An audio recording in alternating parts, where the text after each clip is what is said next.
So when we talk about the educator in the mirror, I'm going to go a few things here. Educator in the mirror. We need to understand this. I have to be honest with myself to be who I need to be. I do. And see, we can lie to ourselves. I can lie to myself better than anybody else. No, it wasn't your fault. That was your fault. They should have done that. We can tell ourselves what we want to hear. We can, easily. Better than anybody else can. And believe it, too. All right? So, we're talking about the educator in the mirror. I stole this from my wife. I'm like, girl, man, go, you ain't playing, are you? Man, you're going to see it all. So she had this growing up. I said, I know before you went out to the club, you used to be in that mirror. No, I didn't. About a month later. Well, I used to a little bit. I know. That's a lot of mirror. So when we look at this mirror, and there's plenty of it.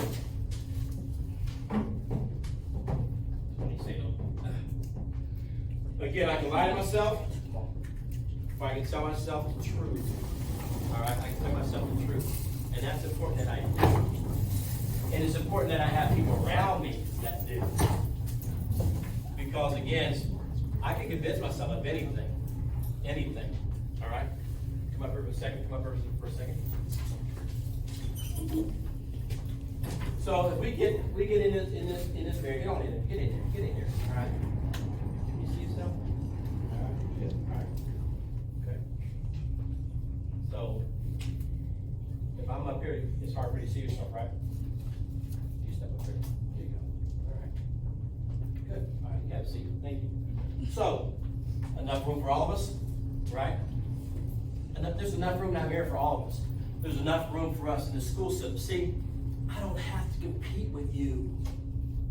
That's not what it's about. It's not about competition. It's about creativity. And see, some people operate on a competitive plane where I'm always trying to outdo you. It'll never happen because I will never be you. When we're comparing, we lose because you will never be that person that you're comparing yourself to. It'll never happen. It'll never be you.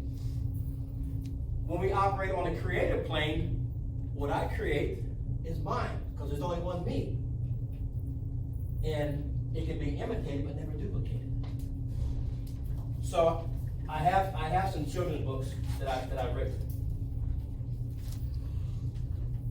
I created these. I created them from my childhood and my experiences, and they're written in a certain way because it's me. Somebody can try to write them, but they won't write them like I write them because they haven't had my experiences. And when we operate on a creative plane, we think differently because we're not competing. I don't have to compete with you. See, we are responsible for creating a life we want. I am a co-creator of my life. I believe this. The life that I want, I need to go create. And we can do that when we understand how to create. And I don't have to be competing with you all the time, trying to outdo you. It's a waste of time. But I can create things in my classroom. You can create things in your classroom that you might not have in another classroom, but you create it a certain way because it's you. There's only one you. And you create that. So when we operate on the creative plane, it is so much different than operating on a competitive plane. Because competitively, we lose. We're always trying to compare ourselves to somebody else, and it's a waste of time because you will never be that. So again, that's important to know. Educator in the mirror. So, rearview mirror. And I did this, and I don't know what I was thinking. So, you know, when you're looking in the rearview mirror, it's hard to see the road because you're always looking at what's behind you. And sometimes we get caught in this rearview mirror in our life, and we get caught in the past sometimes. And then people try to hold us in the past sometimes too. But we can't waste time looking in the rearview mirror. We can't do it. It's a waste of time. We need to look at what's in front of us and continue to grow and get better. So I'm driving with my wife one day. I was going to try this experiment. So I'm looking in the rearview mirror to see how long I can drive and not have a problem, right? So I got a little way down the road. Next thing I know, I'm hitting gravel. My wife's like, "What are you doing?" I'm like, "Girl, I'm so beautiful, I can't take my eyes off you." But again, trying to drive and looking at the rearview mirror, next thing I know, I was off the road because I kept looking at what's behind me, not what's ahead of me. And we can do that. We can get caught up in that. It's easy to do. But I'm telling you, for me, I always say, I'm not where I want to be, but I'm not where I used to be. That's all I know. All right? And every day I'm working to get a little better. That's all I can do.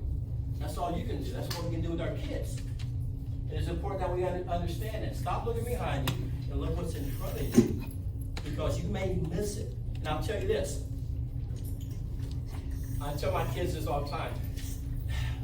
If you're not intentional about things in your life and the opportunities you have to help others and benefit others, you will miss it. You got to be intentional about it. Like, I'm looking for it. When you walk down the hallway, you got to be looking for those opportunities, because if not, you will miss them. And you are the game changers.